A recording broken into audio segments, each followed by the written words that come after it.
Bienvenidos a todos a esta webinar técnica impartida por DI Información Mecánica acerca de criterios de diseño de un vehículo eléctrico.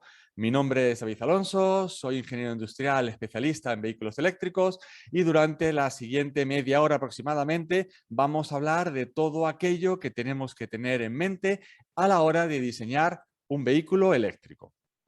¿Qué vamos a ver en concreto? Pues tenemos 10 puntos a desarrollar. Un primer punto acerca de conceptos generales de diseño de este tipo de vehículos. Un segundo punto acerca de la utilización, es decir, el objetivo de diseño que vamos a tener en mente para nuestro vehículo. Cálculo de la autonomía del vehículo que vamos a diseñar. Definición de las especificaciones del grupo motor y transmisión que vamos a ensamblar. Diseño del pack de baterías. Integración, esa parte fundamental, como luego veremos, integración del motor con el pack de baterías, opciones de recarga del pack de baterías que debemos ofrecer a nuestro cliente, modos de conducción y perfiles de aceleración, estrategias de regeneración, y finalmente daremos una serie de conclusiones finales. Todo esto me va a servir para que tengáis una idea de cómo acometer el diseño previo, ya no de un vehículo eléctrico, sino de un vehículo en general, aunque obviamente vamos a particularizar toda la parte de diseño para este tipo de vehículos eléctricos. Pero al fin y al cabo, los pasos que vamos a dar aquí son los habituales, quitando algún punto en concreto, que tenemos que dar a la hora de diseñar cualquier tipo de vehículo y en algunos casos cualquier tipo de máquina en general. Antes de comenzar, si me lo permitís, quería presentaros a DI Información Mecánica.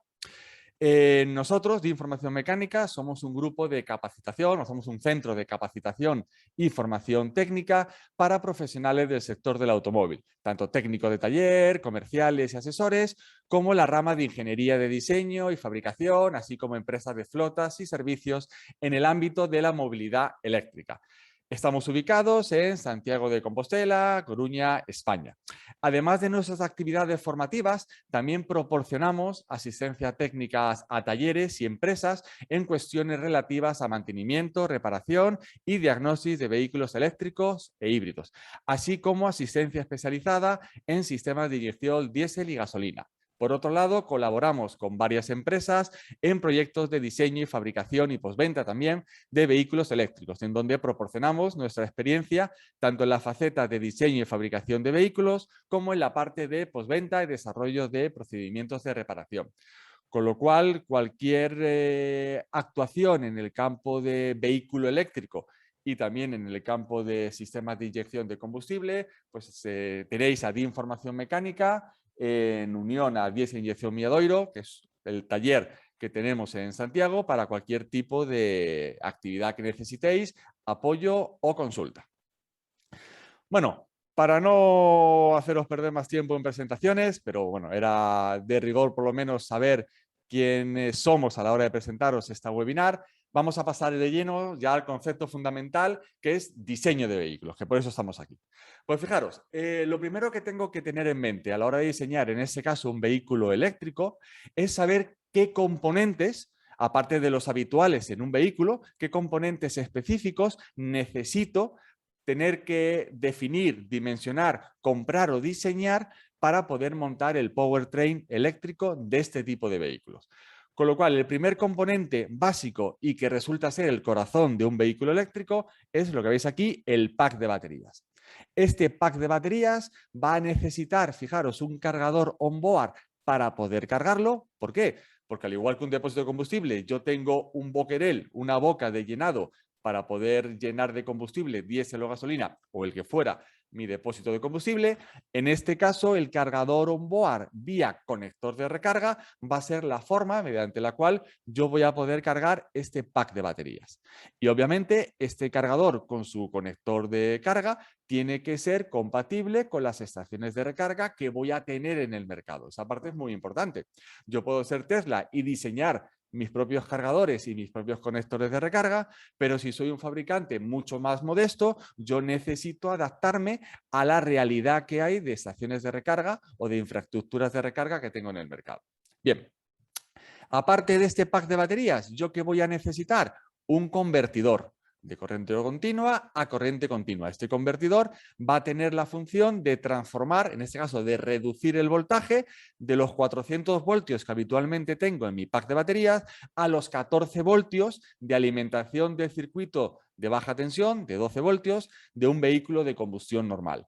Tened en mente que todos los componentes de baja tensión, es decir, todas las centralitas de control, sistema de dirección, el ABS, la bocina, el Evaluna, los limpias, el cuadro, climatización, todo eso, tanto en un vehículo de combustión como en un vehículo eléctrico, funciona a 12 voltios. Con lo cual, un vehículo eléctrico necesita los mismos sistemas que deben ser alimentados, en este caso, por el pack de baterías. ¿Por qué? Porque en este tipo de vehículos no existe el alternador que va movido por el motor de combustión. Con lo cual, yo necesito una fuente de energía de 12 voltios.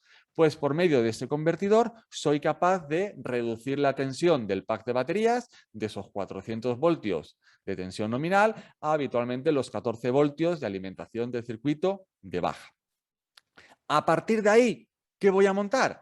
Pues un sistema de tracción eléctrico delantero con mi motor eléctrico, mi sistema de transmisión y mi inverter o controlador, y en este caso lo mismo en el eje trasero. De manera que yo voy a decidir si quiero diseñar un vehículo tracción delantera, tracción trasera o tracción 4. ¿Bien? Si necesitáis conocer algo más acerca de cómo funciona cada componente, de qué manera se integra las funciones de uno con respecto a otro y cómo se comunican, os invito a que volváis a ver nuestra última webinar acerca de cómo funciona un vehículo eléctrico, en donde analizamos su arquitectura de diseño, y aquí tenéis el link para poder visualizarlo. Mi compañera Belén os lo pasará también por el chat, de manera pues, que podéis tener pues, una visión global de cómo funciona un vehículo eléctrico. Bien, una vez que sabemos qué componentes tenemos en mente, el primer punto de partida, y esto vale para cualquier diseño que hagamos, es definir la función o la utilidad. En nuestro caso concreto, cuál va a ser el objetivo de diseño de nuestro vehículo. De manera que necesito conocer, necesito definir si va a ser un vehículo urbano, extraurbano, todoterreno, es decir, por dónde va a circular ese vehículo, que es posible que vaya a circular por distintas situaciones dinámicas, pero necesito marcar primero por dónde va a circular. Segundo, cuál va a ser el objetivo o la utilidad de mi vehículo. Un vehículo para transporte, un vehículo individual, familiar, un vehículo industrial para el transporte de pasajeros, carga, logística en general, un vehículo deportivo, un vehículo para flotas. Es decir, necesito saber cuál es el objetivo para el cual yo voy a sacar al mercado mi vehículo. ¿Cuál va a ser mi público objetivo? Una vez que tengo estos dos conceptos claros, que es muy complicado, es decir, la parte inicial del proyecto no es meterme en numeritos de diseño, ni mucho menos, sino ubicar mi vehículo, pues una vez que tengo estos dos conceptos claros, el siguiente va a ser cuál es el tamaño que quiero para mi vehículo, sus dimensiones exteriores, longitud, anchura, batalla, vía y altura, y luego la forma que quiero para la carrocería. Es decir, voy a diseñar un vehículo, un utilitario, un sedán, un monovolumen, un sub, un todoterreno, un camión, una autocaravana, ¿de acuerdo? O una moto, o incluso si me apuras, una bicicleta eléctrica. Es fundamental que sepáis cuál es el formato de vehículo que vais a diseñar. Eso tiene que ver ya no solo por el propio diseño de vehículo eléctrico, sino porque en función del tipo de vehículo os va a caracterizar una cierta normativa de homologación. De manera que yo necesito tener muy claro, una vez que defina mi vehículo, cuáles son las directivas o los reglamentos de homologación, en general los actos reglamentarios, que son aplicables en el diseño de mi vehículo. Porque por un vehículo muy chulo que hagáis, con las mejores prestaciones, muy económico, viable, todo lo que queráis, como no lo homologuéis, no se puede vender. Con lo cual siempre necesito tener muy claros cuál es la normativa vigente de aplicación en el diseño de cada uno de los sistemas de mi vehículo. Bien, una vez que tenemos esta parte analizada, y eso va a llevar bastante tiempo, que es lo fundamental, una mala definición inicial de este diseño va a generar un problema en coste y en plazo final de vuestro proyecto, me voy a los siguientes dos puntos fundamentales que no me debo olvidar. Y va a ser la MMA del vehículo, es decir, la masa máxima autorizada de mi vehículo, que también va a estar en dependencia de los requisitos de homologación, y la capacidad de carga que yo necesito. Un vehículo eléctrico, como bien sabéis, pesa bastante más que un vehículo de combustión. Con lo cual, si yo me baso en un vehículo de combustión y en las masas autorizadas en los vehículos de combustión para sacar una versión eléctrica, es posible que me quede sin capacidad de carga. De forma y manera que a lo mejor con 2 ocupantes ya llego a la MMA del coche.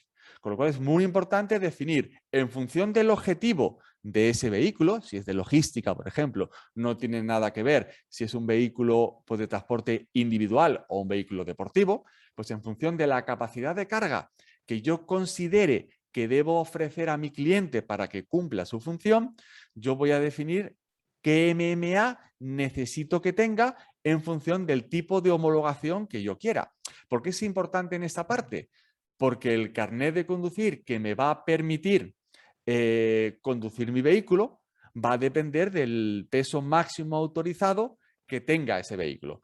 Edgar, MMA es masa máxima autorizada de un vehículo, ¿de acuerdo? Es decir, tú defines siempre por normativa cuál es el peso máximo que puede tener tu vehículo. Y a partir de ahí, pues ya tienes una masa en vacío y una capacidad de carga, ¿no? La suma entre la masa en vacío y la capacidad de carga me tiene que dar esa MMA. Pues es muy importante porque va a marcar qué persona puede conducir el vehículo con un carnet convencional o si tienes que sacarte, por ejemplo, en España, el carnet de camión para poder conducir vehículos de más de 3.500 kilos. Eso depende del país, va a tener su normativa asociada. Pues eso es muy importante, porque a lo mejor vuestro público objetivo tiene el carnet convencional y sacáis al mercado un vehículo que no puede conducir. ¿Bien? Perfecto, pues una vez que tenemos definido esa MMA y esa capacidad de carga, lo siguiente es marcar a qué precio lo quiero vender, porque yo necesito posicionar mi producto en general y en particular mi vehículo en el mercado. Si yo voy a sacar, por ejemplo, un vehículo utilitario, ¿yo qué voy a hacer? Pues me voy a marcar un esquema de precios, de manera que puedo tener el vehículo de gama más alta aquí arriba, el vehículo de gama más baja que cumple su objetivo aquí abajo, con unos ciertos precios y prestaciones, y yo voy a situar mi vehículo en el punto en el que yo considere que se puede vender. ¿En función de qué? Del valor que aportéis en cuanto a vuestro diseño. Y es muy importante poder dimensionar qué coste va a tener el vehículo para que no se os vaya de precio el diseño que realicéis. Y eso va a depender muy mucho del aporte de valor que ofrezcáis con vuestro vehículo. No es lo mismo un vehículo utilitario que va a tender a tener un coste bajo, que por ejemplo un vehículo industrial, que es una herramienta de trabajo, si aportáis un valor diferencial, lo vais a poder vender a un precio más caro y el usuario final va a asumir que ese precio es como consecuencia de ese valor, ese aporte de valor que le dais como herramienta de trabajo. O por ejemplo un vehículo deportivo, que también está justificado. Pues es muy importante que posicionéis perfectamente dónde va a estar vuestro vehículo, ¿vale? Bien. Pues una vez que tenemos claro esta parte, tenemos que tener en mente qué tipo de electrificación vamos a diseñar en nuestro vehículo. Es decir, la tendencia a día de hoy es fabricar vehículos eléctricos, pero cuando yo acometo el diseño inicial de un vehículo, en función de los objetivos de diseño, yo necesito plantearme si lo que quiero es un vehículo híbrido o si lo que mejor encaja a la función va a ser un vehículo híbrido o va a ser un vehículo eléctrico. Por ejemplo, si hablamos de un vehículo urbano, pues tiene todo el sentido del mundo diseñar un vehículo 100% eléctrico. Pero si yo me dedico a diseñar ambulancias y quiero sacar al mercado una ambulancia eléctrica, a lo mejor una ambulancia 100% eléctrica no es la mejor opción y necesito tener una ambulancia híbrida. ¿Para qué? Para que en una situación de emergencia, pase lo que pase y ante cualquier circunstancia, tenga o no tenga batería, disponga de combustible para poder sacar al enfermo y llegar al hospital. Por ejemplo, es decir, necesito evaluar bien si es la mejor alternativa un vehículo híbrido en serie o en paralelo o un vehículo eléctrico. Y si estoy en la dinámica de vehículo híbrido, necesito plantearme la opción de que sea un vehículo híbrido enchufable o no enchufable. O también podemos tener la opción de que sea un mild hybrid, un híbrido suave o incluso un rango extendido. Es decir, dentro de las tipologías que podemos tener dentro de vehículo híbrido, pues es importante definir cómo voy a caracterizar precisamente ese vehículo híbrido. Bien, más cosas importantes. Aparte de estas definiciones iniciales, hay un parámetro clave que no puedo perder de vista, que es el concepto autonomía versus coste, ¿de acuerdo? ¿Por qué? Porque yo me tengo que plantear varias preguntas una vez que tengo más o menos claro el objetivo de mi vehículo. Y es, ¿cuántos kilómetros de autonomía necesita nuestro vehículo? Y con ese nivel de autonomía, ¿está dentro de los parámetros de coste? Importante. Y para responder a eso, me planteo una serie de preguntas más que vamos a ir desgranando en esta presentación, que es, ¿qué capacidad del pack de baterías es necesaria para obtener esta autonomía que yo necesito por diseño? ¿Qué espacio disponible tengo para ubicar el pack de baterías y ver si soy capaz de obtener esta autonomía y ensamblarlo en el espacio disponible? Fundamental.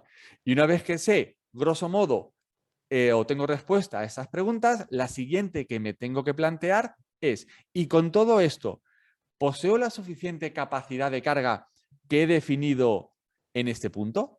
Pues esas son las preguntas que voy a tener que plantearme de forma continua a lo largo del proceso de diseño. ¿Por qué? Porque va a haber veces que tenga que irme para atrás e incluso en el peor de los casos que tenga que replantearme algún criterio de diseño previo, porque no cumplo el objetivo para el cual quiero diseñar el vehículo. Esa parte es fundamental. Tenéis que tener muy claro el objetivo del vehículo. Y va a haber una serie de requisitos que marcan ese criterio que me van a establecer cómo tiene que ser el vehículo. Y a partir de ahí, todo lo demás es derivado. Es decir, no puede cualquier derivada que yo diseñe a posteriori ser un objetivo de diseño que me cambie pues, los primeros criterios previos que tengo para ese vehículo. Algunas conclusiones para centrar el tiro. Pues si yo tengo un vehículo urbano, voy a tirar una tecnología eléctrica y voy a tener pues, baterías no muy grandes, de en torno a 30, 40 kilovatios hora. Si hablo de un vehículo industrial, por ejemplo, de última milla, pues tiene mucho sentido que sea eléctrico y muchas veces no necesito grandes autonomías en una ciudad, puesto que estoy continuamente parando, con lo cual a lo mejor con autonomía de 100, 150 kilómetros en eléctrico es suficiente para un turno de trabajo, por ejemplo. O si me voy a un vehículo familiar y es el primer vehículo de la familia, pues a lo mejor el eléctrico no es la mejor opción porque me va a complicar un poco el poder viajar y necesito ofrecer un vehículo híbrido enchufable. Es decir, lo importante es que en función del objetivo yo decida cuál va a ser tanto la autonomía necesaria, que veremos cómo hacemos eso, como también el tipo de electrificación o hibridación que requiere mi vehículo. Bien, pues una vez que tengo esos objetivos claros de diseño, vamos a pasar a darle forma, a dimensionar todos estos criterios ya en números y en componentes, que es lo más importante. Pero insisto, como no tengáis claros los objetivos de diseño, todo lo que hagáis a posteriori va a caer en saco roto, con lo cual es muy importante dedicarle tiempo y hacer un estudio de mercado en condiciones, aunque suponga una inversión inicial, para saber exactamente lo que queréis sacar al mercado. Bien, con esto, uno de los puntos clave y fundamentales en nuestro diseño va a ser pararme en el ciclo WLTP. Ese ciclo WLTP que está regulado por un Real Decreto, perdón, con un reglamento a nivel internacional, pues va a marcar cuál va a ser los cálculos necesarios para hacer ensayos estándar para ser capaz de especificar el consumo de un vehículo y su autonomía. En un vehículo de combustión estamos todos acostumbrados a manejar datos como el consumo en litros a los 100 kilómetros y luego la autonomía de nuestro vehículo de combustión debido o fundamentado en base a los litros de combustible que yo tenga en mi depósito. En un vehículo eléctrico pasa 3/4 partes de lo mismo. En vez de hablar de litros a los 100 kilómetros, hablamos de kilovatios hora a los 100 kilómetros. Recordar que la unidad de medida kilovatios hora es energía, ¿de acuerdo? Son potencia por unidad de tiempo.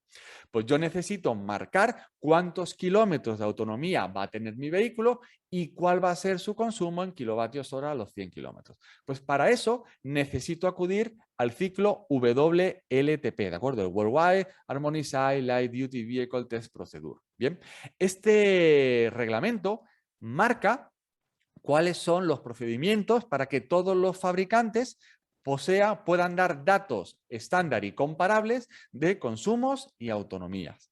Y en este caso concreto está aplicado a vehículos tipo light duty en comparación con los heavy duty. ¿Qué es un light duty? Vehículos ligeros, básicamente todo vehículo que pertenezca a la categoría M1 de un turismo hasta 3.500 kilos, o todos los vehículos con una masa máxima autorizada no superior a esos 3.500 kilos, pero que sea de categoría M2 y M3, que hablamos de autobuses, y la categoría 2, que es la categoría N de vehículo industrial, todoterrenos y furgonetas y algún mini camión, ¿de acuerdo? Pero siempre y cuando no superemos los 3.500 kilos.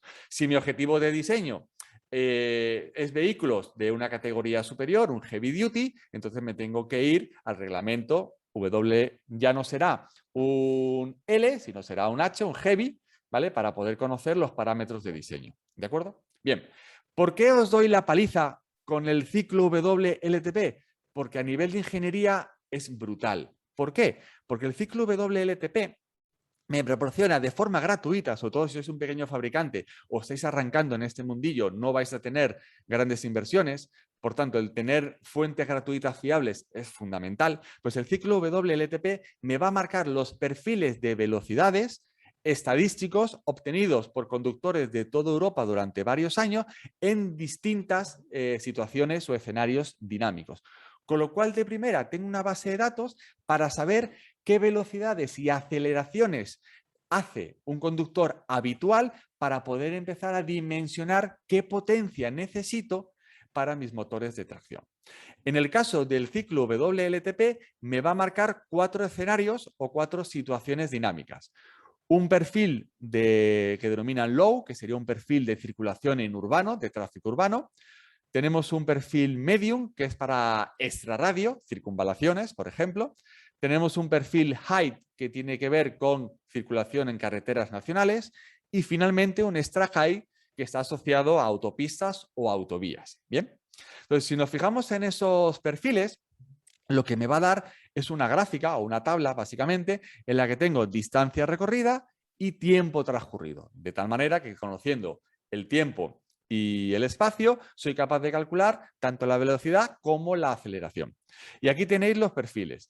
Lo importante es que este ciclo WLTP, que se denomina ciclo combinado, y es el valor que van a dar los fabricantes de autonomía y de consumo, es decir, una vez que haga el ciclo me va a salir un consumo, luego lo veremos, y me va a salir una autonomía, es el dato que dan.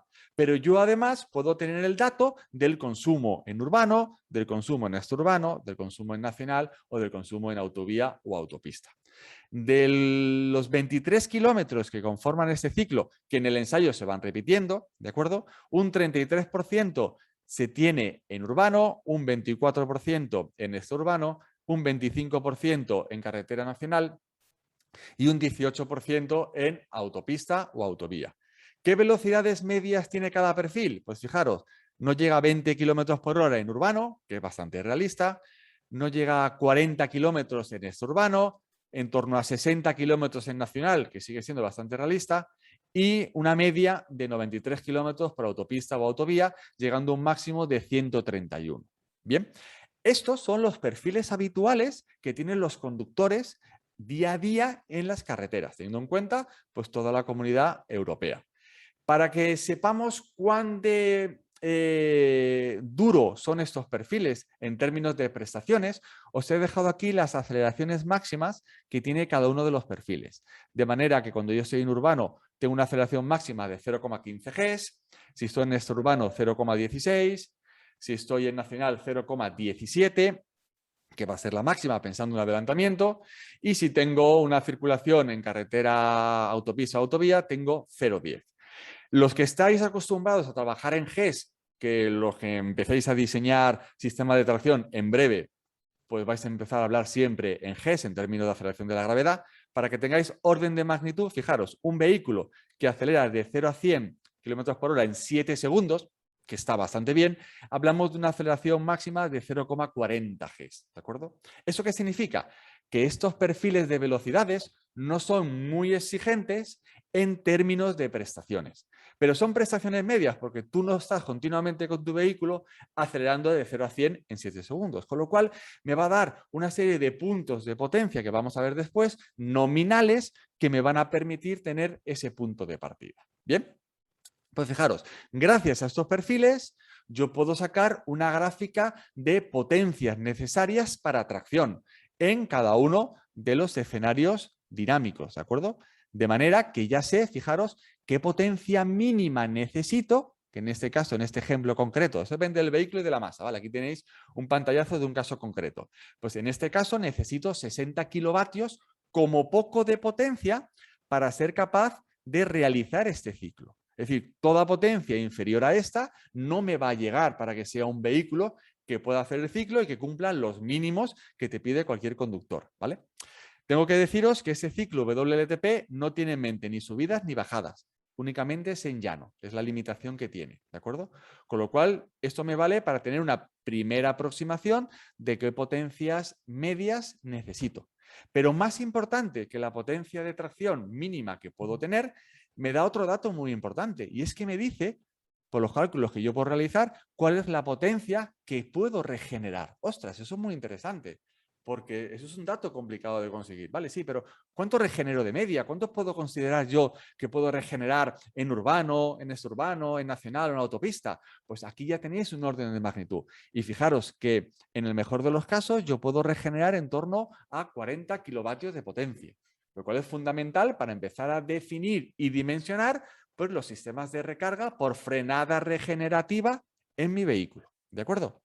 Con lo cual, este ciclo WLTP es fundamental para poder iniciar nuestro cálculo y nuestro diseño. ¿A qué se debe? Porque la primera parte que habíamos visto de objetivos de diseño era marcar, oye, ¿qué autonomía necesito para mi vehículo? Pues la autonomía que tengo que tener en mente es la autonomía WLTP. ¿Por qué? Porque es la que voy a poder comparar con mi competencia. Normalmente cualquier cosa que diseñéis, algo de competencia va a haber, y si no la tiene, pues oye, perfecto, porque vais a marcar el camino, pero siempre vais a tener en términos generales una competencia. Luego es muy importante que veáis que en función de la horquilla de precio en la cual os vais a posicionar, ver qué autonomías tiene el resto de fabricantes, qué consumo tiene el resto de fabricantes. Para vosotros por lo menos dar como mínimo ese. ¿Bien? Porque si no, estáis vendiendo un vehículo de más precio y con menos autonomía, con lo cual tenéis que aportar mucho valor en otros aspectos para que la gente os compre el vehículo.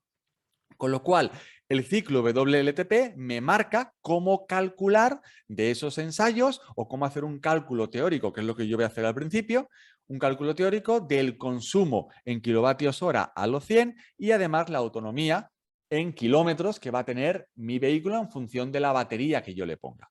Por tanto, ¿cuál es el análisis energético o el balance energético de este ciclo? Pues fijaros, yo tengo una estación de recarga, en este caso tenéis un ejemplo de Tesla, que me va a suministrar una cierta potencia de carga y, ojo, siempre hablamos de rendimientos, nunca nada tiene un rendimiento al 100%, con lo cual yo necesito siempre marcar rendimientos en toda operación que yo haga y más en balance energético. Bien, esta parte de aquí solo la pongo desde el punto de vista didáctico porque no participa en el ciclo, ¿vale? El ciclo considera que tenemos ya una cierta energía acumulada en la batería, la máxima energía que tú puedes acumular en tu batería, y esta energía la vamos a emplear ¿en qué? Pues la vamos a emplear en generar tracción al vehículo, es decir, voy a calcular cuánta energía, qué potencia necesito para poder traccionar las ruedas y que sean capaces de realizar este ciclo WLTP. ¿De acuerdo? Ese valor de energía va a ser este término, el P sub A N, la energía necesaria para mover el vehículo, y tengo que tener en cuenta el rendimiento de todos los sistemas que conforman el powertrain eléctrico de este tipo de vehículos. De manera que cada uno de los componentes va a tener su rendimiento determinado. De manera que yo necesito tener en la batería más energía que la necesaria solo para traccionar, porque tengo unas pérdidas durante el proceso. ¿Bien? Pero claro, la batería, como vimos antes, no solo alimenta los motores de tracción, sino que también tiene que alimentar todo el sistema de 12 voltios de mi vehículo, dirección asistida, el ABS, la bocina, todas las unidades de control, con lo cual yo necesito cuantificar en este término de aquí cuál es la energía que necesito derivar para alimentar el circuito de 12 voltios. ¿Bien? Eso sería común para vehículo eléctrico y para vehículo de combustión. Pero ahora tengo un vehículo eléctrico de manera que tengo un matiz diferenciador con respecto al de combustible, que es la frenada regenerativa. Es decir, cuando yo dejo de acelerar o cuando yo freno, puedo aprovechar la inercia del vehículo para generar energía eléctrica. De manera que parte del consumo que tiene la batería se ve compensado por la regeneración de energía que podemos tener en funcionamiento. Con lo cual, una parte de la energía consumida la voy a recuperar. Por tanto, la energía total en el ciclo, ¿cuál es? La energía necesaria para traccionar más la energía necesaria para alimentar el circuito de 12 voltios y menos la energía que soy capaz de regenerar. Toda ella, obviamente, siempre teniendo en cuenta los rendimientos. Pues de esta manera yo soy capaz de calcular cuál es el consumo, ¿de acuerdo?, en kilovatios hora para recorrer el ciclo. Como el ciclo son 23 kilómetros, yo soy capaz de calcular los kilovatios horas en recorrer esos 23 kilómetros. Por tanto, para dar el dato que me exige por normativa Europa de consumo de un vehículo eléctrico, yo lo que hago es una regla de 3. Pues si conozco el consumo cada 23 kilómetros, pues lo puedo calcular cada 100 kilómetros. De esa manera, haciendo un cálculo teórico a partir de estos perfiles de velocidad que me da el reglamento, yo puedo tener ya un orden de magnitud bastante real de cuál puede ser el consumo de mi vehículo en función de la masa que tenga mi vehículo. ¿De acuerdo? Y algún dato más que necesito, que luego veremos algún ejemplo, si me da tiempo. Bien, una vez que conozco el consumo en kilovatios hora a los 100 de mi vehículo, puedo calcular la autonomía, según obviamente ciclo WLTP, que va a depender de la capacidad de la batería. Es decir, que yo, como por objetivos de diseño, sé qué autonomía o entiendo qué autonomía debe tener mi vehículo para cumplir su objetivo de diseño y acabo de calcular el consumo que va a tener ese vehículo que estoy dimensionando, yo puedo saber qué capacidad de batería, es decir, cuánta energía necesito acumular en el pack de baterías para ser capaz de dar la autonomía que yo quiero tener.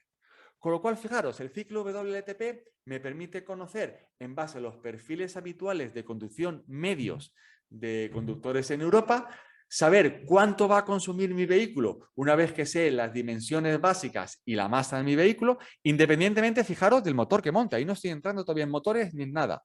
¿De acuerdo? Son perfiles que tengo que cumplir y para poder cumplir ese perfil de velocidad necesito unas potencias determinadas y una energía desarrollada, por tanto.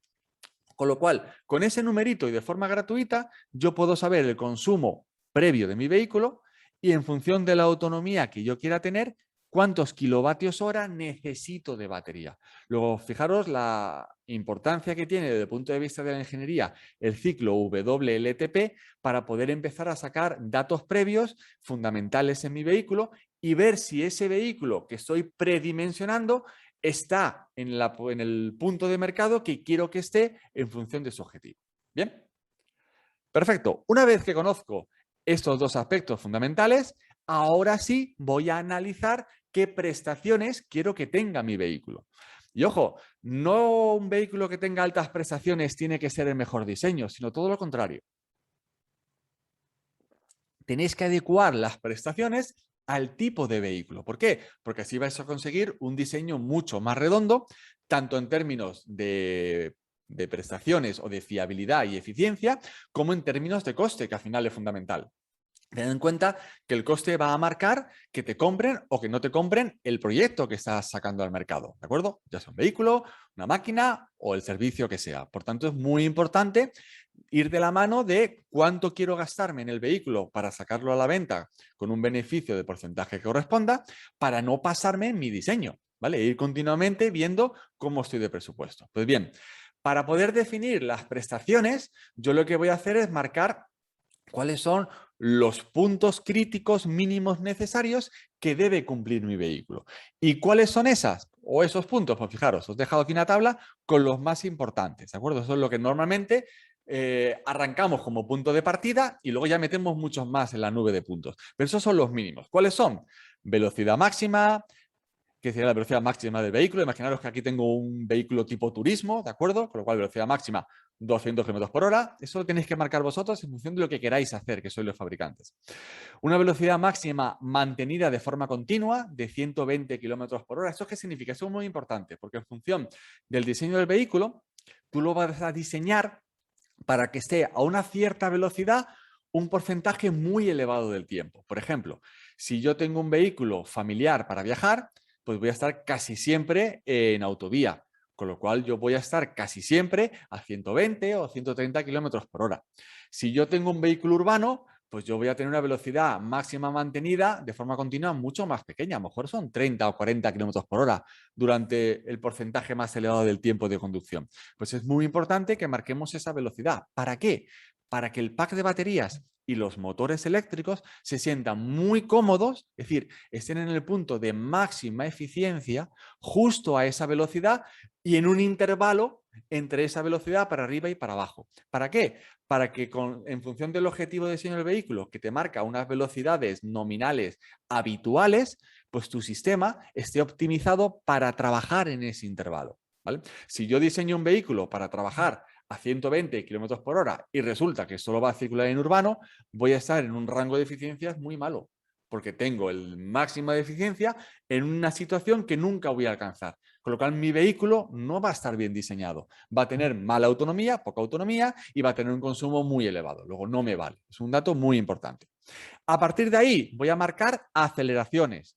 De manera que normalmente se describen aceleraciones de 0 a 100, que tiene que ver con urbano, de 0 a 80, que puede ser en carretera nacional, y de 0 a 100. ¿De acuerdo?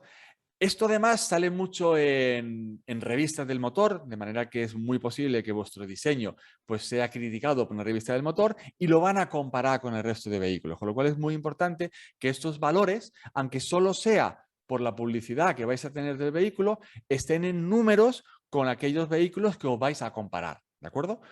Puede estar por encima, puede estar un poco por debajo, pero si está muy por debajo vais a tener mala crítica y si estáis muy por encima posiblemente os paséis de precio en el vehículo. ¿Vale? A partir de aquí es muy interesante hacer aceleraciones medias, es decir, de un 30 a 60, de un 50 a 80 un adelantamiento, de un 80 a 120 otro adelantamiento en carretera autopista o autovía, ¿vale? Pero ya sería un estudio un poquito más avanzado. Ya con esto voy a tener una serie de valores máximos de par motor que necesito, que es lo que me interesa. Otro punto fundamental, máxima pendiente superable. Es decir, si yo diseño un vehículo todoterreno y no es capaz de subirme más de un 20% de pendiente, no me vale para aplicación en todoterreno. Si yo hago un vehículo turismo y no es capaz de subir la cuesta de mi garaje o del parking de mi edificio, nadie me lo va a comprar porque no es capaz de sacarlo. Con lo cual es fundamental definir el par necesario a bajo régimen para superar la máxima pendiente, que en este caso pues es un 45%, que yo he marcado aquí en el ejemplo, pero algunos parking tienen pendientes muy altas, que suelen rondar este valor, con lo cual es importante que marquéis ese concepto. Y la velocidad máxima en pendiente máxima alcanzable, perdón, la velocidad alcanzable en pendiente máxima, es decir, en estos 45% de desnivel, ¿qué velocidad quiero que vaya el vehículo? Pues no puede ir a 5 por hora. Normalmente, por lo menos que seas capaz de subir por la cuesta de tu parking en torno a 30 kilómetros por hora. ¿Vale? Pensando en un turismo, en función del tipo de vehículo, esos números pueden cambiar, pero al menos que tengáis los criterios necesarios para poder empezar a pensar qué es lo que tenéis que marcar en cada sitio. Por otro lado, tenemos la pendiente de referencia, que es un 6% legal, es decir, todas las autovías o autopistas, ojo, autovías o autopistas, no pueden tener más de un 6% de desnivel. Con lo cual, yo lo que voy a hacer es analizar el comportamiento de mi vehículo cuando esté subiendo un puerto de montaña en autovía en autopista con ese 6% de desnivel. Y marco una aceleración de 0 a 100 un poquito más elevada pensando que hacéis una incorporación a la autopista y por tanto es posible que partáis desde cero de 10 segundos, ¿vale? Valor normal. Y además que yo sea capaz de mantener una velocidad mínima durante ese ascenso al 6%. Es decir, si yo voy en mi coche subiendo por una pendiente convencional de 6% y no estoy capaz de ir a 120 km por hora, pues no me gusta. ¿Vale? En el caso de un turismo, ¿de acuerdo? En función del resto de objetivos o del resto de tipos de vehículos, voy a tener una opción o voy a tener otra. De manera que de esta nube de puntos, en donde cuando yo hable de velocidad, hablo de potencia, y cuando hable de aceleración o pendientes, hablo de par, ¿de acuerdo?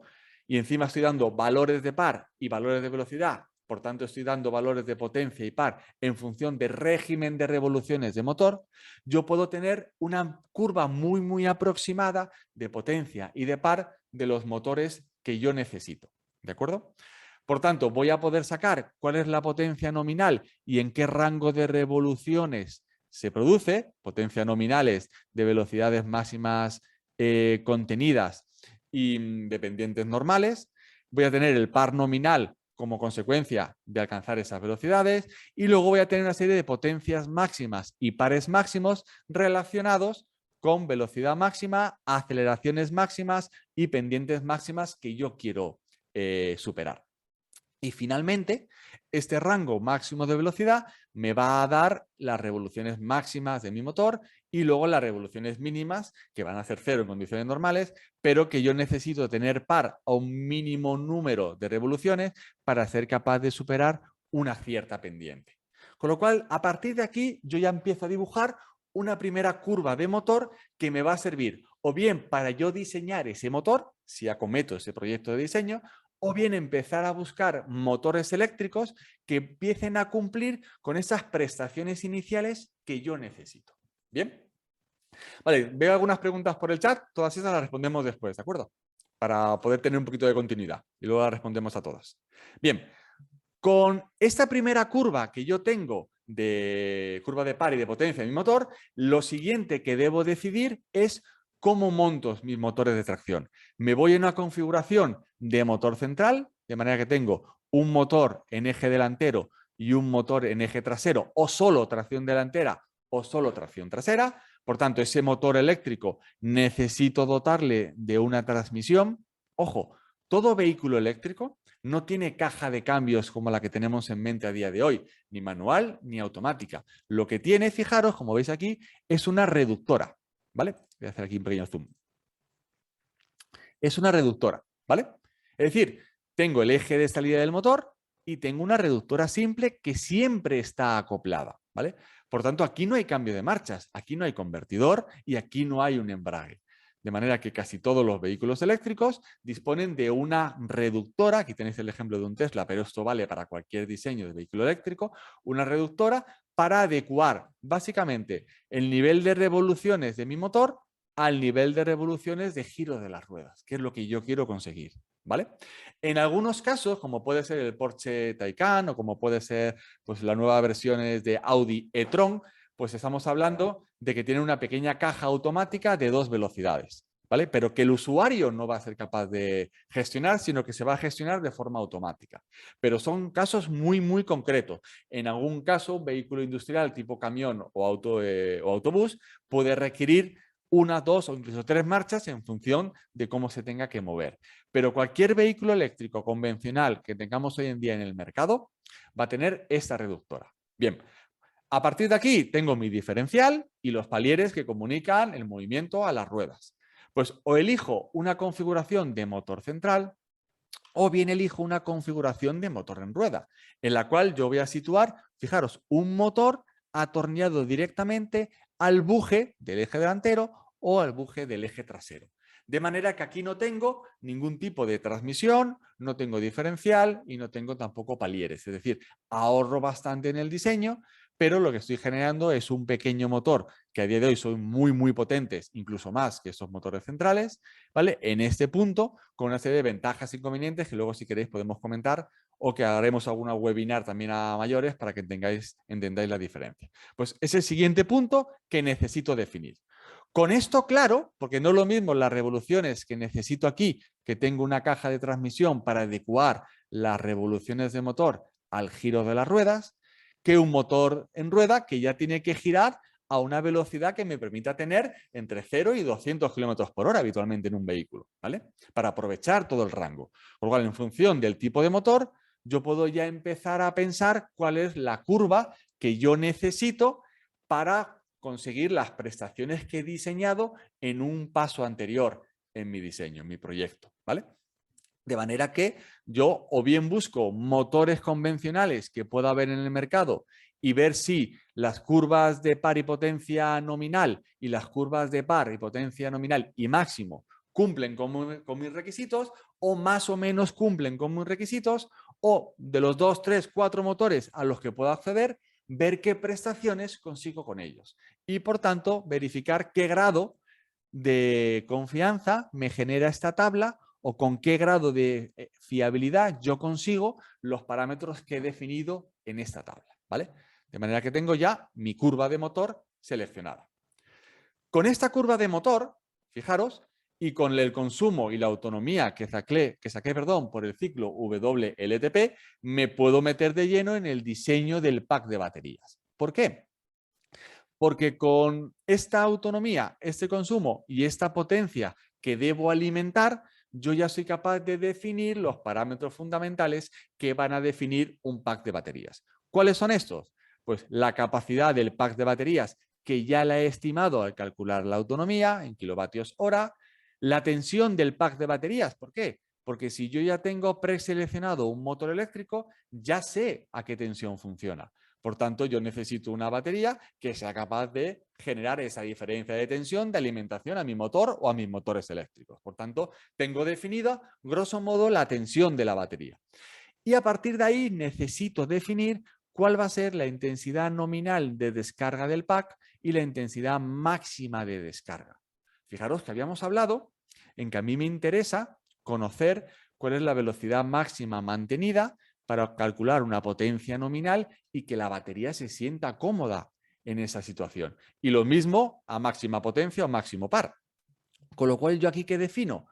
¿Qué intensidad nominal necesito para mi batería para que pueda estar continuamente suministrando esos amperios y que no se fatigue ni en términos de temperatura ni que me baje mucho la energía almacenada en la batería? Es decir, que esté cómoda a esa intensidad nominal y que la intensidad máxima que yo le solicite para lograr las prestaciones máximas estén dentro de los parámetros de diseño de esa pila, de esa celda que yo voy a utilizar. De manera que tengo dos cálculos muy sencillos de hacer, pero muy complicados de definir sus parámetros, que son la capacidad de un pack de baterías en kilovatios hora, no es más que el producto de la tensión de la batería, diferencia de tensión entre bornes de batería, por la capacidad en amperios hora que es capaz de suministrar las celdas de mi batería.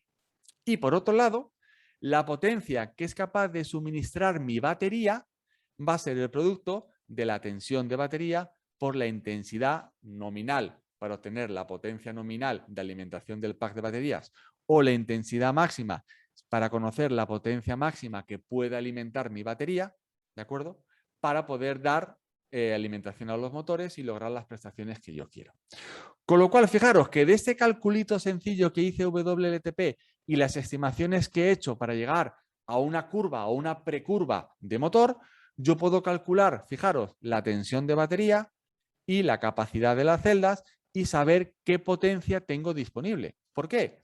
Pues porque si la batería no es capaz de suministrar la potencia eléctrica que te solicita el motor para conseguir potencia mecánica, tú nunca vas a lograr las prestaciones que has definido. Si la batería se queda por debajo, tienes un motor que está sobredimensionado. No vas a aprovechar las prestaciones del motor, con lo cual una de dos.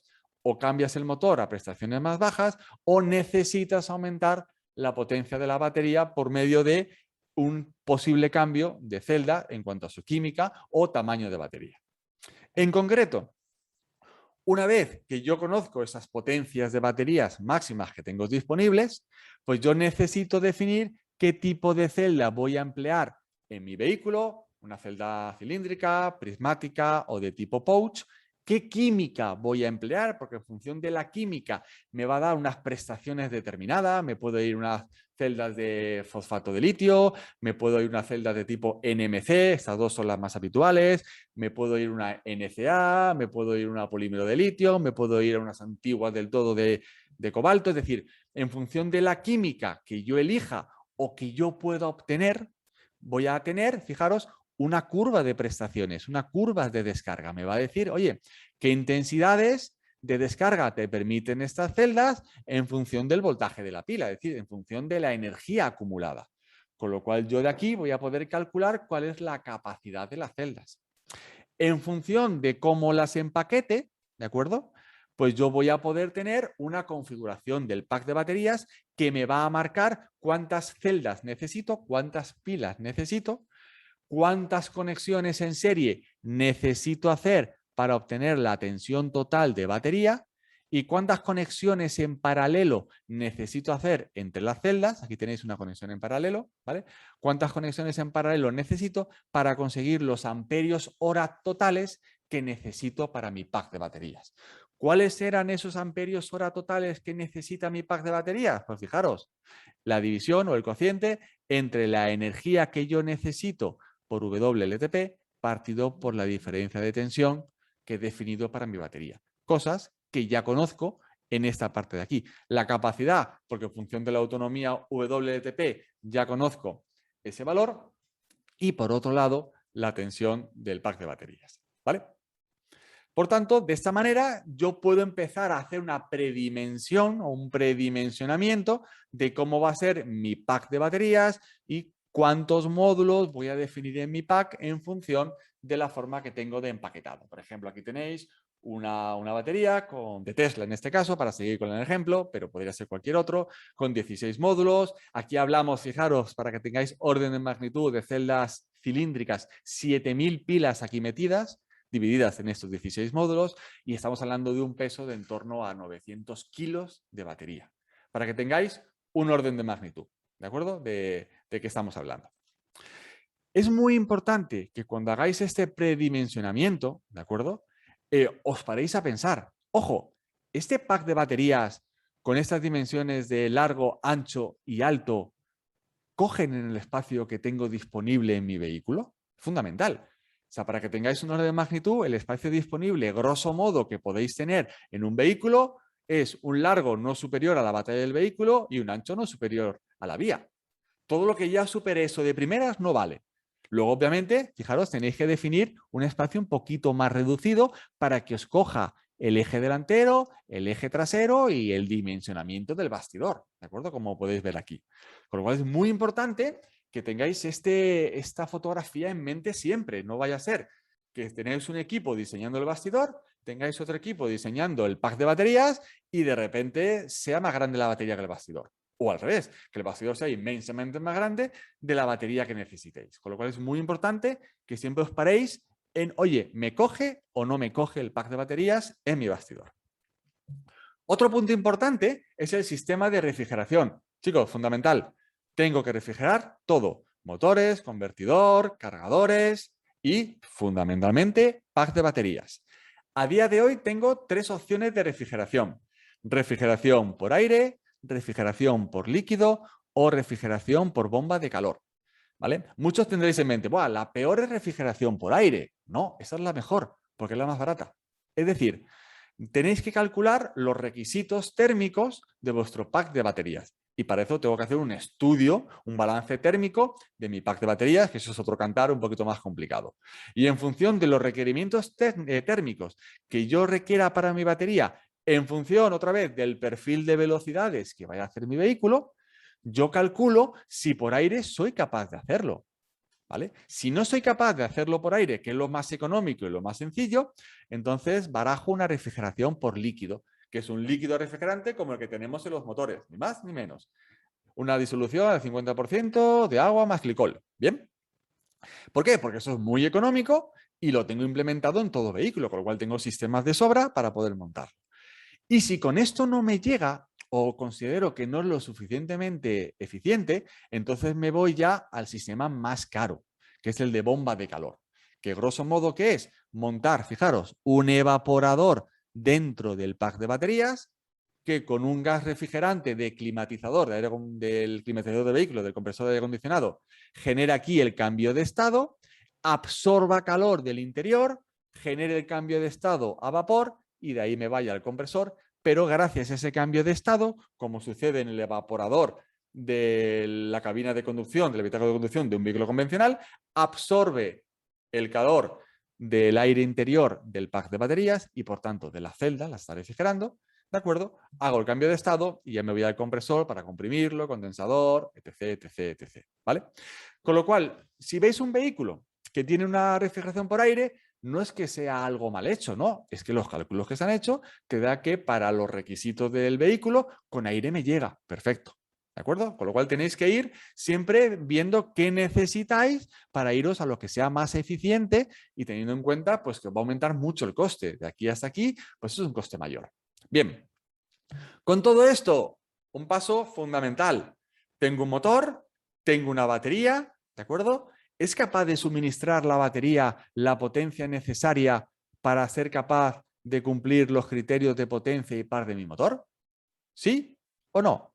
Fijaros, aquí tenéis un ejemplo real en donde tengo esto de aquí. Estamos hablando de par motor, ¿vale? El par motor sería en azul, ¿de acuerdo? Y la batería es capaz de suministrarme el par motor que está en naranja. Es decir, que mi batería está perdiendo esta zona que no es capaz de alimentar al motor. Con lo cual, cuando yo calcule las prestaciones finales de mi vehículo, no puedo calcular el vehículo a este par motor, a este régimen de revoluciones, porque la batería no es capaz de dártelo. Tengo que calcularlo en este, que es lo que me genera. Si me voy en términos de potencia, esa es la curva de potencia de mi motor, ¿vale? Uno cualquiera, y eso es la potencia que me da la batería, ¿vale? ¿Por qué tengo esta línea horizontal? Porque esa es la intensidad máxima que es capaz de suministrarme la batería. No tengo más energía en la batería, no tengo más amperios en la batería. Con lo cual, el producto entre esa intensidad máxima por la tensión de batería me suministra la potencia máxima que te da la batería. Pues fijaros, en este motor, o en esta aplicación, mejor dicho, estoy perdiendo toda esta potencia del motor. Es decir, no está bien dimensionado el motor frente a la batería. Ahí tendré que ver qué hago. Si hago más grande la batería, le doy más capacidad a la batería o disminuyo las prestaciones de mi motor. ¿Vale? Esta parte es fundamental, chicos. Tenéis que hacerla siempre para poder casar o poder hacer un cálculo de la integración real de motor con el pack de baterías. ¿Vale? Queda poquito, chicos. Un punto más importante. Tipo de plataforma a emplear. Eso es fundamental. Es decir, ¿yo qué voy a hacer? ¿Un diseño nuevo de vehículo o partiendo de un modelo de combustión voy a diseñar un sistema eléctrico de tracción? Pues eso es muy importante. Y aparte los costes también cambian bastante. ¿Qué hicieron los primeros fabricantes de vehículos? No Tesla, por supuesto, pero un Volkswagen, un BMW, un Opel, el que sea, un Ford, pues dijo, vamos a partir en primera instancia de un bastidor autoportante que ya tengamos, por ejemplo, un Ford Focus, y vamos a diseñar un sistema eléctrico para ese vehículo, con lo cual me ahorro toda la inversión en el diseño del bastidor, que a lo mejor tengo que hacer algún tipo de refuerzo o hacer algún tipo de modificación, sí, pero las estampas ya las tengo amortizadas. Bien, es una forma económica de empezar a sacar un vehículo eléctrico al mercado. Si en cambio vais a hacer un vehículo desde cero, es mucho más rentable diseñaros un nuevo bastidor y fijaros que estas formas, estas fórmulas de diseño son las habituales a día de hoy, que se llama que este tipo de plataformas o bastidores tienen forma de monopatín o de un skateboard platform, ¿vale? Que es lo habitual. En donde yo lo que voy a hacer es ajustar mi bastidor a la batería para ser capaz de contenerla, fijaros, entre los largueros de ese bastidor y a partir de ahí definir un amarre para eje delantero y un amarre para eje trasero. ¿De acuerdo? Bien. ¿Qué más cositas me quedan? Pues una parte fundamental, los sistemas de recarga. Es decir, mi batería debe ser recargable en el caso de un vehículo eléctrico. Y yo necesito adaptarme a los estándares de recarga que tengo en las estaciones de recarga, en las infraestructuras de recarga. Con lo cual, yo tengo que tener en mente siempre los distintos modos que, aparte por normativa, me establece el mercado, que es un modo 2, un modo 3 y un modo 4. El modo 2 y el modo 3 hablamos de una carga en corriente alterna. Y el modo 4 hablamos de una corriente de carga en continua o carga rápida. Este modo 2 es el modo de carga de emergencia que se denomina y suele hacerse con un cable que viene de serie con el vehículo, que es este de aquí, que voy a enchufar, fijaros, a un SUCO, un enchufe convencional, ¿vale? Un SUCO, por ejemplo, en España. Bien, y esto me va a permitir cargar el vehículo, fijaros, con una potencia de 2,3 kilovatios a 10 amperios. Con lo cual voy a generar una carga muy, muy lenta. Es decir, no tengo dónde cargar el vehículo, no sé dónde puedo ir. Pues en mi casa conecto el vehículo al enchufe, que 10 amperios ese enchufe lo va a poder suministrar. Y 2,3 kilovatios vais a tener de potencia instalada como mínimo en vuestra casa. Con lo cual es una carga de emergencia. La carga habitual de un vehículo eléctrico va a ser en modo 3, una carga en alterna, en modo 3, ya no por un SUCO, que no se puede, sino mediante un safe, un wallbox o una estación de recarga. De manera que yo necesito definir cuál va a ser el conector de carga adecuado para generar esa carga en modo 3. En Europa se utiliza el conector tipo Meneques y en Estados Unidos o en Japón suele tener tendencia a emplearse un tipo Yasaki. ¿De acuerdo? Son todos en este caso ya comerciales, son distintos los fabricantes que ofrecen ese tipo de conectores y yo en función del mercado, pues voy a marcar uno u otro. Si voy a Europa, me quedo en un MenX. Bien, y esta carga en modo 3, fijaros, habitualmente en el mercado me da las siguientes características. Obviamente yo puedo diseñar lo que me dé la gana, pero si no existen equipos generales que me suministren la potencia que yo requiero, no voy a poder cargar el vehículo, con lo cual no me queda más remedio que adaptarme a lo que haya. ¿Y qué hay? Pues lo habitual es o cargar en monofásico a 3,6 kilovatios, que implican 16 amperios, o irme a 7,3 kilovatios y cargar a 32 amperios. O bien tener la opción de un trifásico, es decir, si yo cargo en casa, cargo en monofásico, si yo me voy a una empresa, voy a poder cargar en trifásico o una estación de recarga que tengamos en la calle va a trabajar en trifásica. Con lo cual, en trifásica puedo trabajar con 11 kilovatios a 16 amperios o con 22 kilovatios a 32 amperios. Eso es lo normal en cuanto a carga en modo 3. Y si me voy a una carga rápida en modo 4, estamos hablando de que tú aquí ya no tienes una alimentación al vehículo de corriente alterna como tienes aquí. Esta corriente alterna comunica con el cargador onboard del vehículo y el cargador lo que hace es rectificar la corriente y transformar la alterna en continua para cargar el pack de baterías. En cambio aquí, esta estación de recarga rápida ya genera esa rectificación y por tanto te va a mandar una fuente de energía en continua para generar una carga rápida. ¿Eso qué implica? Muchísima más potencia de carga. ¿Cuáles son los términos habituales? Pues casi todos los vehículos a día de hoy admiten carga rápida hasta 50 kilovatios. Y yo voy a poder encontrar prácticamente en cualquier sitio estaciones de recarga rápida que me suministran esos 50 kilovatios. A partir de ahí, límites por encima, pues de 100 kilovatios para arriba. Pero claro, ya son potencias de carga muy elevadas que no todas las estaciones de recarga son capaces de suministrarlo. Puede ser Tesla y diseñar y fabricar y por tanto vender tus propios puntos de recarga y a correr y cargas a 100 o 120 kilovatios, o si no, tú lo que tienes que adaptarte a lo que tengas en el mercado. ¿Vale? Esta definición de los sistemas de recarga es fundamental, porque vosotros, una derivada de los criterios de diseño, ¿cuál va a ser? ¿Cuánto tiempo necesita tu vehículo para poder ser cargado? Eso es fundamental. ¿Por qué? Porque si es un vehículo para una persona convencional, un usuario particular, como podemos ser cualquiera de nosotros, pues tú llegas a casa y dejas el coche cargando toda la noche. Pues mira, mientras me cargue durante toda la noche, pues cumplo los requisitos de carga, ¿vale? Pero en cambio, si yo hago un vehículo industrial, una herramienta de trabajo, a lo mejor yo necesito cargar en 3-4 horas o en 2 horas para tener un turno de trabajo más. Pues ese tipo de criterios es fundamental que los tenga en mente a la hora de definir, ¿de acuerdo?, los tiempos de recarga y, por tanto, las potencias de recarga asumibles por mi batería. Bien, para que tengáis un orden de magnitud muy hacia arriba, para continuar con Tesla, ¿vale? Este modelo de Tesla tiene una batería de 100 kilovatios hora, que es bastante, ¿vale? Habitualmente la media está en 60 y 80 kilovatios hora ya para vehículos grandes, ¿vale? Un vehículo más pequeñito, un tipo Zoe, pues tiene 60 kilovatios hora o 50 kilovatios hora, ¿vale? Para que tengáis orden de magnitud.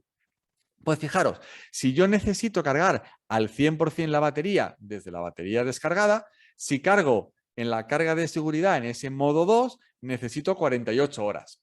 Inasumible. Si yo me voy en monofásico a 7,3 kilovatios, me hace falta 30 horas. Inasumible. Si me voy a 7,4, me hacen falta 15 horas. Ya el tema lo podríamos pensar si tenemos en cuenta que no vas a cargar nunca desde 0% y nunca vas a llegar al 100% de batería. Vale. Pero fijaros, aquí ¿qué me pide para este vehículo en concreto? Pues mínimo trifásica.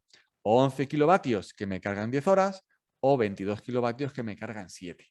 ¿Vale? Pues eso es importante en cuanto a la carga en alterna. Ver exactamente en función de la aplicación cuál es la potencia que yo necesito. En cambio, si me voy a una carga rápida hasta un 80%, que es lo que normalmente voy a poder cargar en continua, con una potencia de carga, fijaros, de 120 kilovatios, es decir, ahí tengo que irme a una estación Tesla, pues puedo cargar mi vehículo de 0 a 80%, normalmente va a ser de un 10 a un 80%, en apenas 40 minutos. Ah, perfecto. Pues esos son los numeritos que yo necesito hacer, ¿de acuerdo? Para definir mis parámetros de carga. Chicos, dos cositas para terminar. Una, Una vez que tengo mi pack de baterías, una vez que tengo mis motores, una vez que he definido autonomía, prestaciones, tiempos de carga, todo esto que acabamos de ver, ¿qué necesito? Empezar a trabajar en paralelo. Un equipo empezará a diseñar bastidor, amarres, baterías y demás, y otro equipo necesita meterse con la electrónica que va asociada. Por tanto, ¿qué necesito? Un pedal del acelerador, una unidad de control del motor o de los motores eléctricos, un inverter o controlador para cada uno de estos motores eléctricos, necesito definir el BMS adecuado para mi pack de baterías y necesito también definir otra nueva unidad de control que va a ser la que se encargue de monitorizar y de regular el sistema de alta tensión, esos 400 voltios de mi vehículo. Con lo cual necesito empezar a dimensionar estos componentes, ver qué hay en el mercado, diseñarlos yo mismo y empezar a trabajar con los modos de conducción, los modos de aceleración y también de cómo voy a regular el par y potencia de mi motor en función del régimen de revoluciones. ¿Vale? Solo como descripción rápida y somera, pues al final, si pensáis en un vehículo automático que tiene modos de conducción, un vehículo eléctrico también los va a tener. Y habitualmente voy a definir un modo eco, que implica que voy a reducir prestaciones para obtener el máximo de autonomía, un modo estándar que va a ser un compromiso entre el modo eco y el modo performance, que va a ser un vehículo deportivo, en donde lo que no prima es la autonomía, sino lo que le voy a dar importancia es conseguir las máximas prestaciones en mi vehículo. Pues yo necesito definir estos modos de conducción que los voy a programar dentro de mi unidad de control. Es decir, el mismo motor en función de la intensidad de alimentación que tenga mi inverter, básicamente en función del par requerido, que va a ser el input que recibe el inverter, y de la intensidad disponible que tenga mi pack de baterías en función de su voltaje y su de temperatura, me va a definir cuál es el par objetivo al cual yo voy a controlar este motor de tracción. Y en cada instante, porque el conductor va regulando el par que quiere, el par que requiere en cada momento, sin más que pisar este pedal del acelerador. ¿Vale? Y lo último que me queda, chicos, es definir los sistemas de frenado, es decir, esa frenada regenerativa. De manera que tenemos que tener en mente que el sistema de frenos hidráulicos con su ABS correspondiente que tenemos en todos los vehículos de combustión, debo tenerlo exactamente, los debo tener también en los vehículos eléctricos, ¿vale?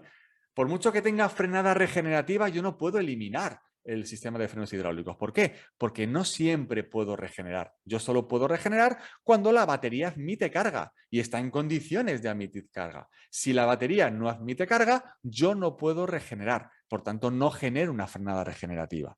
En consecuencia, yo necesito dimensionar mi circuito de frenos hidráulico como si no existiera, en este caso, regeneración, para cumplir los mínimos de seguridad y de normativa. ¿De acuerdo? Y en función de la aplicación que tenga mi vehículo. Bien, y luego a mayores tendré la regeneración. Y en ese sentido, yo tengo que optar o debo decidir entre un sistema de regeneración en serie o en paralelo. ¿Qué es en serie? Muy rápidamente, en serie es lo más económico. Yo tengo mi servofreno y lo que hago es, cuando piso el pedal de freno, acciono el sistema de frenos hidráulicos de forma normal y convencional y además, si puedo regenerar, le voy a sumar la fuerza de frenado. Con lo cual es posible que de repente frene mucho de golpe y tenga que actuar el ABS para aliviar presión de frenado. ¿Bien? Eso es lo más económico, porque no tengo que hacer prácticamente nada y uso los componentes estándar que tengo en mi vehículo de combustión aplicados al eléctrico. O bien, lo más efectivo, que es situar o definir un sistema de regeneración en paralelo, en donde cuando yo pise el pedal, lo primero que voy a hacer es aprovechar la frenada regenerativa y si no me llega o no tengo, entonces ya aplico automáticamente el frenado hidráulico. Pero siempre freno de primera de forma regenerativa. Con lo cual, apenas en condiciones normales voy a tener que usar el sistema de frenados hidráulico. Y todo eso lo voy a poder regular mediante la función del iPedal. ¿De acuerdo? En cualquiera de los casos necesito un ABS. ¿Vale? Este ABS tiene que saber qué está regulando y tiene que saber qué hay frenada regenerativa, ¿vale? Pero eso lo obtiene por comunicación CAN-bus. Pero siempre tendré ABS y yo decido qué es lo que me interesa en cada momento. En conclusión, y con esta diapositiva la siguiente acabo, la tecnología eléctrica abre un sinfín de oportunidades a la hora de crear nuevas fórmulas de movilidad porque yo puedo hacer lo que realmente quiera a la hora de diseñar un vehículo de la forma que sea eléctrico, de forma que ya no es necesario ser un gran fabricante para sacar al mercado nuevos modelos de vehículos eléctricos. ¿Por qué? Porque hasta entonces el poder conseguir un motor de combustión o una caja de cambios es súper complicado porque necesitabas una tirada muy alta para poder acceder a lo que tú querías, o si no, tenías que conformarte con lo que estaba liberado en el mercado. Pero a día de hoy hay muchísimas empresas que fabrican packs de baterías, que fabrican motores eléctricos, inverters, cargadores, convertidores, de manera que se ha abierto todo esto al mercado y cualquier fabricante pequeño puede conseguir cosas muy interesantes para poder montar tu powertrain. Por tanto, y para terminar, ¿qué es lo más importante de todo lo que hemos visto hoy? Que a partir de los objetivos de diseño que yo tenga para mi vehículo y partiendo del cálculo de la autonomía según ciclo WLTP, voy a poder predimensionar un pack de baterías y escoger un BMS, voy a poder definir la especificación que necesito para mi motor o mis motores de tracción con su cambio correspondiente, analizar la compatibilidad o integración entre motor y pack de baterías y empezar a definir toda la electrónica asociada para poder regular mi powertrain eléctrico. Muy bien, chicos, pues hasta aquí esta webinar, esta presentación de aspectos técnicos relativos a los criterios de diseño de este tipo de vehículos, que espero que por lo menos os hayan ayudado a tener un esquema inicial de cómo debo hacer para poder acometer este tipo de vehículos. Espero